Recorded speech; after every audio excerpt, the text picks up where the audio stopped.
podcast Parents pour le plaisir, un podcast pour les parents parfois en galère qui veulent trouver la joie de la parentalité en Dieu le Père. Bonjour, et si vous nous rejoignez, je m'appelle Chloé. Moi, c'est Nico. Et moi, c'est Rachel. Dans le dernier épisode, que je vous invite à écouter si vous ne l'avez pas encore fait, on s'est posé la question de notre motivation future. Qu'est-ce qui nous motive dans notre parentalité et qu'est-ce que Dieu dit à ce sujet dans la Bible? On a mis un accent sur la bienheureuse espérance du chrétien et de l'impact d'une anticipation intentionnelle de ce jour de jugement et ses implications concrètes vis-à-vis d'une existence éternelle pour moi-même en tant que parent et aussi pour mon enfant. Mais aujourd'hui, ma chère Rachel, Merci, oui, on va aborder le sujet du passé. Donc, voici une réalité auquel on fait tous face en tant que parents, c'est que mon passé aura un impact conséquent, alors que j'en sois conscient ou non, mais il aura un impact sur ma parentalité et sur ma relation avec mon enfant. Donc, il s'agit de la culture familiale, enfin voilà comment j'ai été élevée moi-même, mon propre parcours à l'école, professionnel, toutes sortes de choses que moi j'ai vécues avant d'être parent auront un impact donc, qu'on en soit conscient ou pas. Ça, c'est la réalité. Voici un principe qui nous aide à faire face à cette réalité. C'est que plus je suis conscient de ces diverses influences de mon passé, qu'elles soient positives ou négatives, plus j'aurai la capacité de les évaluer, puis de faire des choix concernant alors l'inclusion ou l'exclusion de ces influences, parce qu'elles seront bonnes ou mauvaises. Donc tout ça en lien avec ma stratégie familiale réfléchie. Alors, on se pose deux questions pour notre discussion aujourd'hui. La première, c'est de quelle manière mon passé influence ma parentalité d'aujourd'hui. Et notre deuxième question sera comment est-ce que la grâce de Dieu qui se révèle en Jésus-Christ change ma perspective sur mon passé pour que j'en fasse en fait un sujet de joie pour moi et pour ma famille, plutôt que tout simplement la porter comme un poids, un fardeau qui est inutile et voire même parfois qui nous freine, qui nous pose difficulté. Oui, en discutant de cette première question de quelle manière est-ce que mon passé influence ma parentalité aujourd'hui, je pense que c'est important de reconnaître dès le début que pour beaucoup de personnes, beaucoup d'entre nous, ce n'est pas du tout facile de faire face à notre passé. Euh, Justement, on a, je pense, une préférence en général de d'oublier plutôt notre passé, d'enterrer certains aspects, en tout cas, de notre passé, plutôt que de les examiner comme on a vraiment besoin de faire pour pouvoir prendre décision si je veux continuer à me laisser influencer ou pas par certaines choses. Et de quoi part-on quand on parle justement de l'influence de notre passé? Peut-être c'est une question de souvenirs douloureux. Et je pense que ce sera le cas pour chacun de nous, certains souvenirs qu'on préfère pas euh, inclure dans notre réflexion. On préfère justement oublier ces choses. Pareil pour des secrets honteux, pour des relations brisées ou des relations justement où on a des regrets, des situations de conflit mal réglées, des blessures mal soignées, des situations d'échec ou des déceptions qu'on a mal digérées, ou peut-être même des mensonges ou des trahisons on n'a jamais confessées. Comme Rachel vient de dire, qu'on en soit conscient ou pas, notre projet familial sera influencé par un certain nombre de ces choses. Euh, et donc, l'encouragement aujourd'hui de cet épisode, c'est qu'on ait le courage, par la grâce du Seigneur, pour faire face à ces réalités-là et les examiner à la lumière de la parole de Dieu. Donc peut-être on peut commencer avec quelques exemples, juste pour rendre ça un peu plus concret. Là, j'ai parlé un peu de différentes catégories, mais est-ce que Chloé, tu aurais un exemple peut-être de ce qu'on est en train de parler, de ouais, discuter? c'est à mon tour d'être sous les feux des projecteurs avec mes parents, mes problèmes de parentalité mal réglés. Mais en fait, c'est pas un gros problème qui pourrait être lié à des choses que tu as citées ci-dessus, Nicolas, mais Un de mes 3 enfants est potentiellement en train d'être diagnostiqué avec un trouble de l'orthographe, la dysorthographie. Et notre temps de devoir est toujours très douloureux pour lui et pour moi parce que je me mets tellement en colère quand il orthographie mal un mot et que son orthographe est complètement différente d'une fois sur l'autre. Il va tenter toutes les combinaisons possibles. On a l'impression qu'il n'y a aucune structure logique. Enfin, Hmm. et au lieu d'être patiente avec lui et de juste décrypter avec lui pourquoi il fait faux, etc., ça me met en colère, une rage noire en fait. Et du coup, je termine en criant sur lui. Et en discutant avec mon mari, je me suis rendu compte que c'était pas du tout rationnel ou approprié comparé à l'offense, entre guillemets. Mon fils souffre d'un trouble potentiellement d'orthographe. Et en réfléchissant un petit peu, je me suis rendu compte que dans ma culture familiale, bien écrire, c'était un énorme sujet de fierté. On pouvait être mauvais en maths, mais on ne pouvait pas être mauvais en orthographe. Parce que derrière ça, c'était si tu écris bien, les gens vont penser que tu es quelqu'un de bien, que tu as des choses importantes à dire et ils vont t'écouter. Et donc notre position, notre place dans le monde dépendait de notre capacité à bien s'exprimer et à bien écrire en français. Et c'est comme ça que j'ai remarqué qu'en fait, l'orthographe, qui en soi est neutre, est devenue une valeur forte pour moi qui me poussait à à être un mauvais parent pour mon fils, en fait. C'est impressionnant de voir en fait la prise de conscience de cette influence-là pour toi, Chloé, justement, alors que ça aurait pu continuer à être une source de friction et de tension avec ton enfant. Et maintenant que tu sors en fait cette réalité, tu regardes à la lumière, tu as cette capacité maintenant de décider, OK, qu'est-ce que je vais en faire? Et rien que le fait, je pense, d'être conscient de ça, que je peux imaginer que ça a un impact sur ces moments avec ton fils.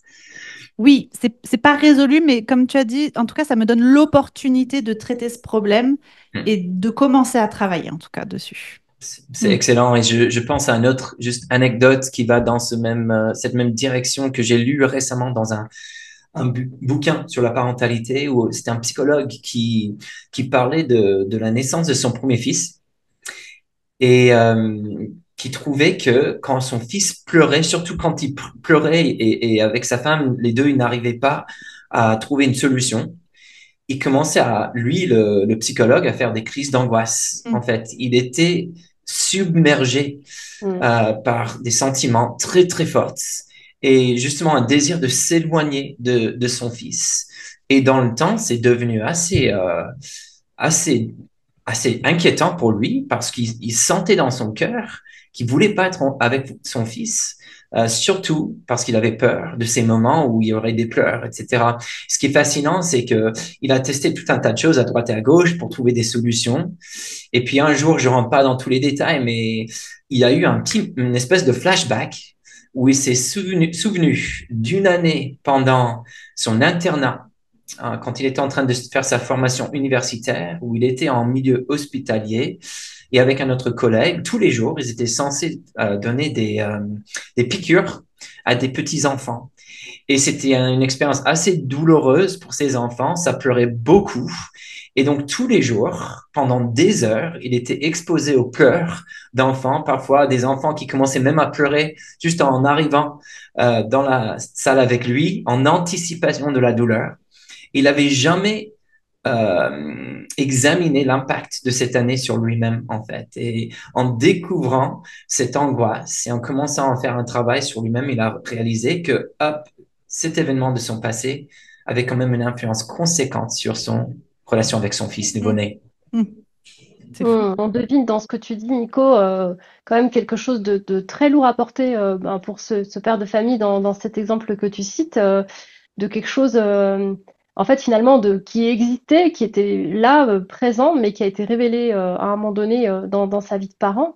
Et c'est vrai faut être conscient que certaines de ces influences, certains de ces vécus dans notre passé sont quand même lourds et pour lesquels il faut vraiment pas hésiter. Dans ces moments, en fait, on se rend compte de leur impact, de leur force, et puis bah parfois de la souffrance, et puis bah là, dans le lien avec son enfant, parfois, ce qu'on a vécu nécessite un bon accompagnement pastoral et faut pas en avoir peur.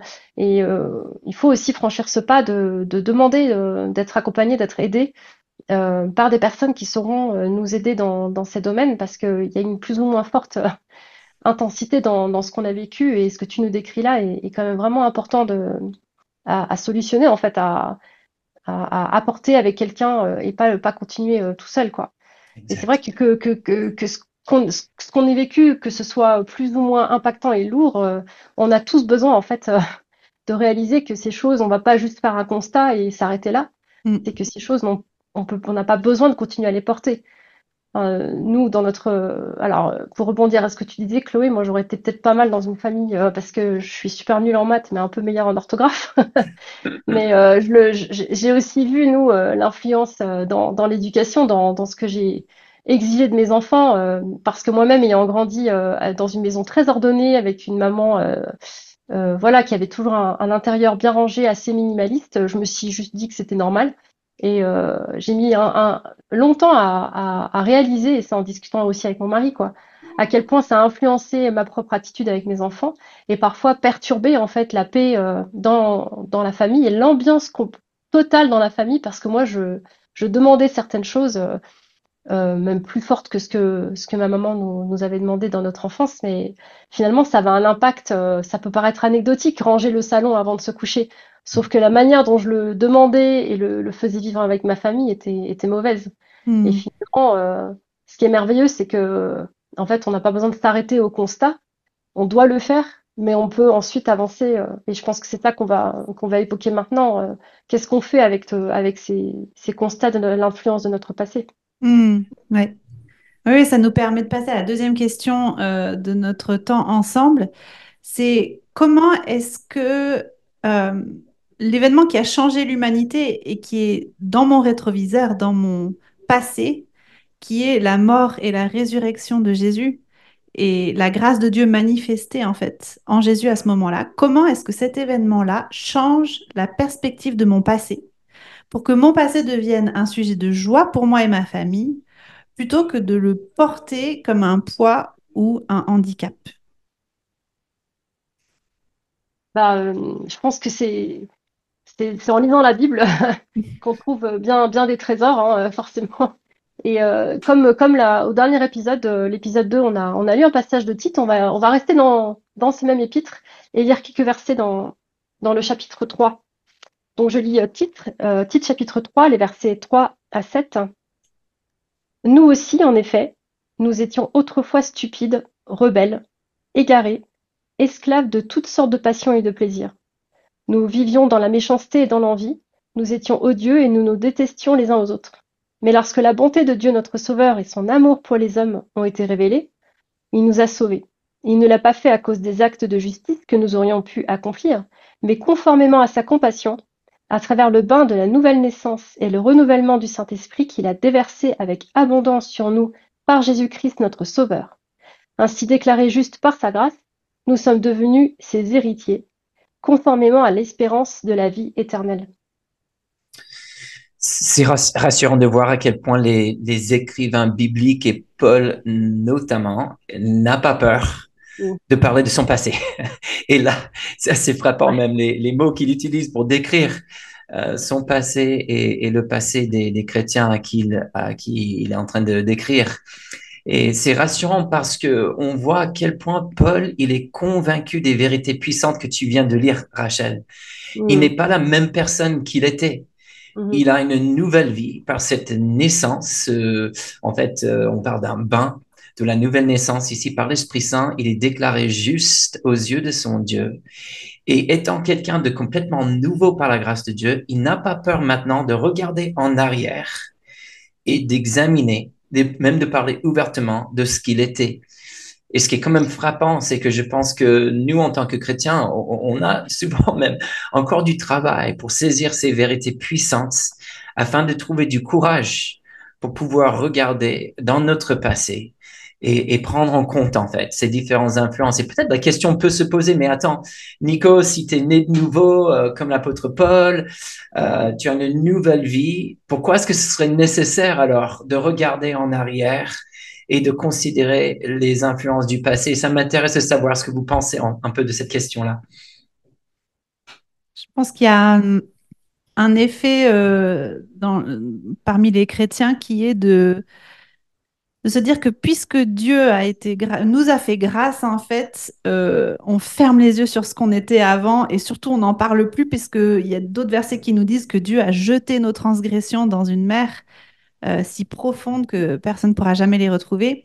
Et on serait tenté de faire de même, sauf qu'en fait, on vit encore dans un état aujourd'hui où ces choses ont de l'influence sur notre vie, malgré la nouvelle naissance, et on est condamné, entre guillemets, à vivre quand même avec ces réalités jusqu'à ce que jusqu'à ce que Jésus revienne, en fait, et nous transforme complètement. Donc, plutôt que d'utiliser l'évangile comme une couverture pour nos péchés, utilisons l'évangile comme une nouvelle lumière, en fait, sur nos péchés, sur aussi les situations qui ont été faites, enfin, les péchés qui ont été commis contre nous. Je parle peut-être de situations d'abus ou de choses comme ça qui influencent notre présent. euh, comme une occasion, en fait, de se réjouir de ce que Dieu a fait et comme une occasion de se réjouir des possibilités qui s'ouvrent à nous, en fait, pour les traiter de manière complètement différente de ce qu'on a fait jusqu'alors. Mm. Oui, ça rejoint ce qu'on disait aussi dans le deuxième épisode, que finalement, regarder en avant et à notre espérance, ça joue aujourd'hui sur comment on vit les choses et nos réactions et notre parentalité. Et regarder en arrière pour voir à quel point Dieu a agi et continue à agir et à quel point sa grâce envers nous est grande, elle impacte aussi notre quotidien en tant que parents. Hmm. Tout à fait. Si je peux peut-être juste revisiter les devoirs avec mon fils, avec cette lumière. Mm. Le fait que pour moi, je devais être quelqu'un dans ce monde en écrivant bien et la crainte que je peux avoir pour mon fils de bah, personne ne voudra jamais lire ce qu'il produit, il n'aura pas de place dans ce monde. Quel effet l'évangile a sur cette situation, c'est de me dire qu'en fait, le royaume de Dieu, c'est un royaume qui est à l'envers.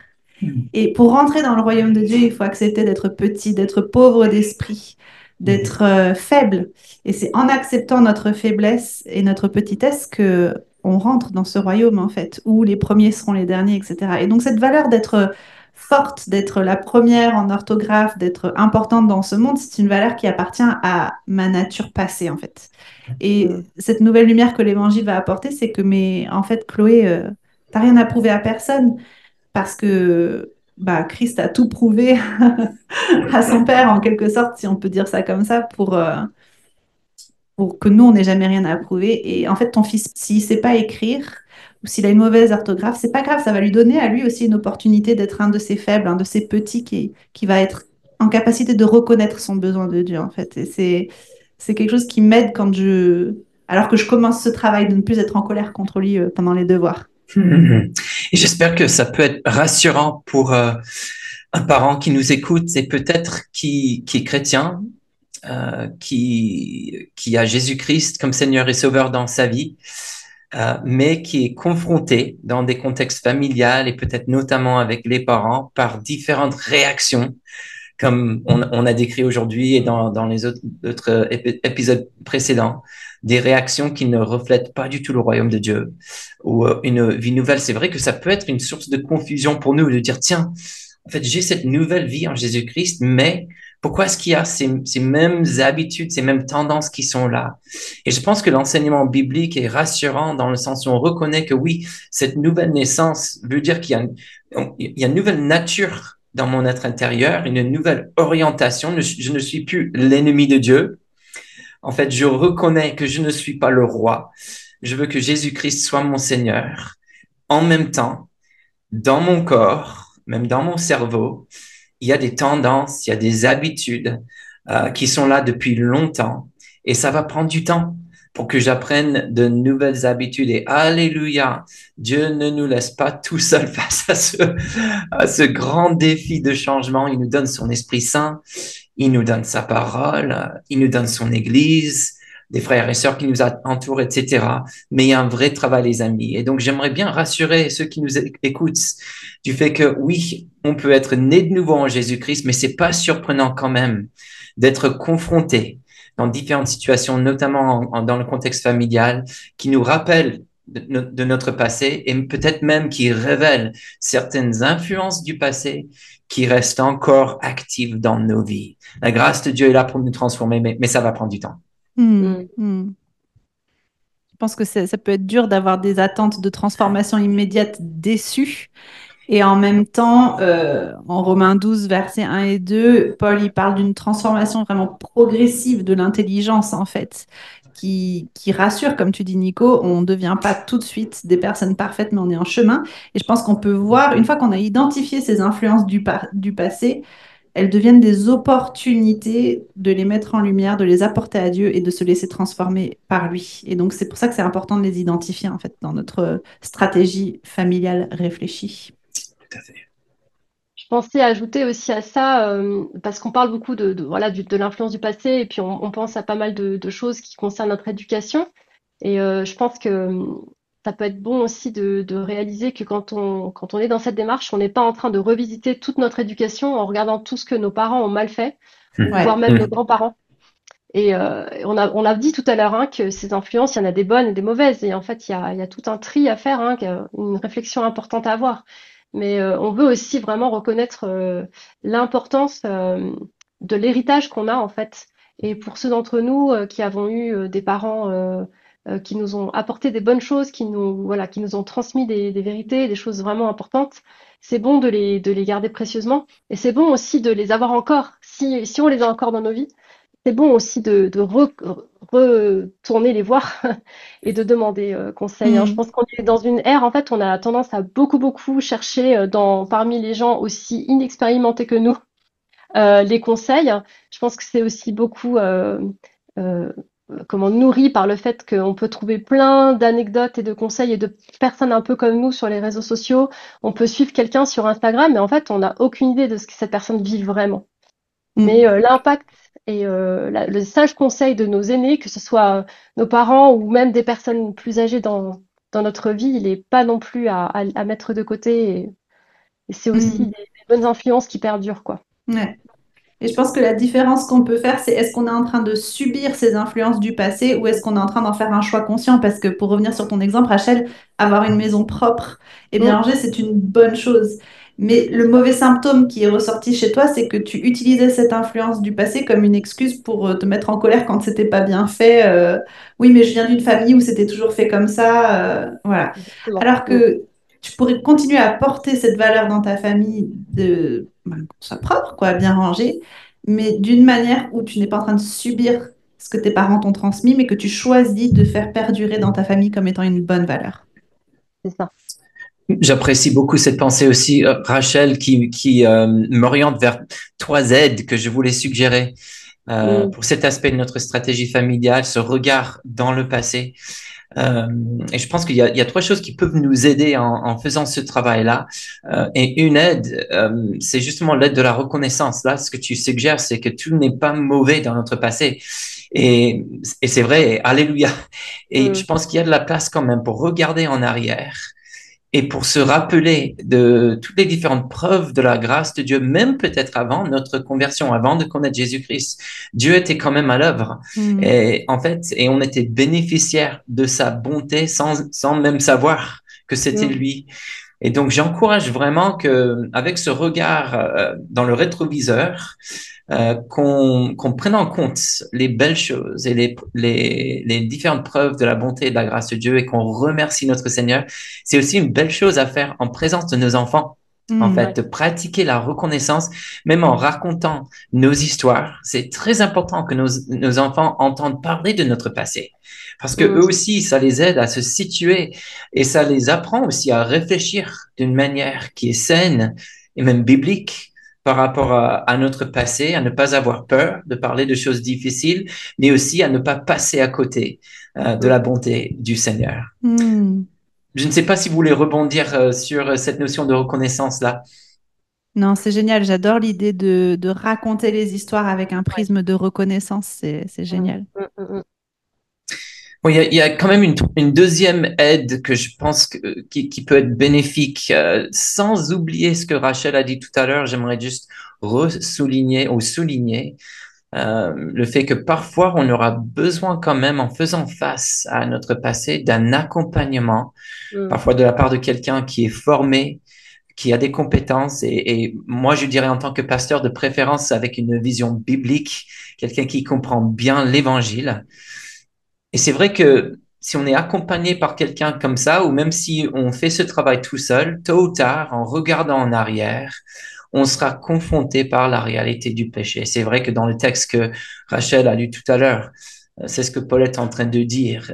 On fait face à la réalité de notre péché devant Dieu. Et en fait, une aide face à ces réalités-là, c'est ce que la Bible appelle la repentance. C'est juste plutôt que de chercher à cacher ces choses ou faire comme si ces choses n'existaient pas. En fait, conscient des belles vérités de l'Évangile, on vient devant Dieu avec du courage et on reconnaît notre péché devant lui. Jean appelle ça, en fait, il décrit ça comme une marche dans la lumière, le fait de marcher à la lumière. Et là, on est ouvert et honnête devant Dieu. Bon, regarde ce que j'ai fait, Seigneur. Je regrette et je te demande de me pardonner. Et c'est justement une manière de faire une coupure devant Dieu par rapport à ces influences du passé, reconnaître que c'était mauvais, c'était pas dans le plan de Dieu pour moi et j'ai plus envie de vivre comme ça. Et puis juste peut-être une troisième aide. C'est ce que j'appelle, ou c'est ce que la Bible appelle justement la réconciliation. C'est le fait que parfois quand on regarde en arrière, et que ce soit à cause de notre propre péché ou le péché de quelqu'un d'autre, parfois on va trouver des relations brisées. Mm. Et là, en fait, notre Seigneur nous invite à ne pas laisser ces relations dans un tel état. Bon, il faut qu'on nuance ça peut-être un tout petit peu en reconnaissant qu'il y a certaines relations où peut-être ce serait pas une bonne idée d'ouvrir de nouveau la porte. Parfois, certaines relations peuvent être vraiment toxiques et là, il y a une certaine manière de gérer ces relations devant le Seigneur pour pas qu'on garde rancune dans nos cœurs ou amertume, hein, qu'on arrive à pardonner, mais tout en reconnaissant que peut-être c'est pas une bonne idée de rétablir la relation. Et je pense que dans beaucoup de cas, il y a cette possibilité d'une démarche de réconciliation où l'Évangile nous donne les outils nécessaires pour aller chercher à rétablir une relation qui a été brisée Mm. par le péché. Donc voilà trois aides qui peuvent nous accompagner dans le processus de regarder en arrière, de prendre en compte l'influence de notre passé Mm. sur notre vie actuelle avec nos enfants. C'est excellent, Nico. Ça nous donne des pistes très concrètes de comment réfléchir sainement à notre passé en établissant une stratégie familiale pour, euh, pour vivre une relation parent-enfant en bonne santé. Le thème de notre prochain épisode, c'est un gros thème, c'est la communication, qui est une composante essentielle de toute stratégie d'entreprise ou quoi qu'est-ce, mais de stratégie familiale. En fait, notre communication, ça peut soit être notre pire ennemi, soit notre meilleur ami en ce qui concerne notre projet parental. Donc, je vous donne rendez-vous la prochaine fois. Et en attendant, quelles seraient donc deux actions concrètes qu'on peut suggérer? Alors, si vous avez commencé ce journal dont on a parlé au premier épisode et au deuxième aussi, bah, on vous invite à continuer à le faire cette fois-ci en lien avec ce que Nico vient de nous exposer, de prendre le temps de noter en fait ces points de reconnaissance, de repentance, de réconciliation en se rappelant, comme tu disais Nico, que voilà, ça passe par du pardon qui n'aboutit pas toujours à la réconciliation, mais c'est nécessaire de revoir tous ces points et il y a vraiment des choses importantes qui peuvent en ressortir. Et bah, si vous avez des difficultés en fait à examiner votre passé tout seul, vraiment de ne pas hésiter en fait à chercher dans votre entourage, dans votre réseau des personnes, une personne qui sera bien équipée, bien outillée pour pouvoir vous accompagner dans cette démarche, pourra vraiment porter du fruit en fait dans votre réflexion et dans votre vie de famille. Et Nico, est-ce que tu veux conclure pour cet épisode? Avec plaisir, avec une petite parole de bénédiction, que nos cœurs soient convaincus des grandes vérités de l'Évangile de Jésus-Christ.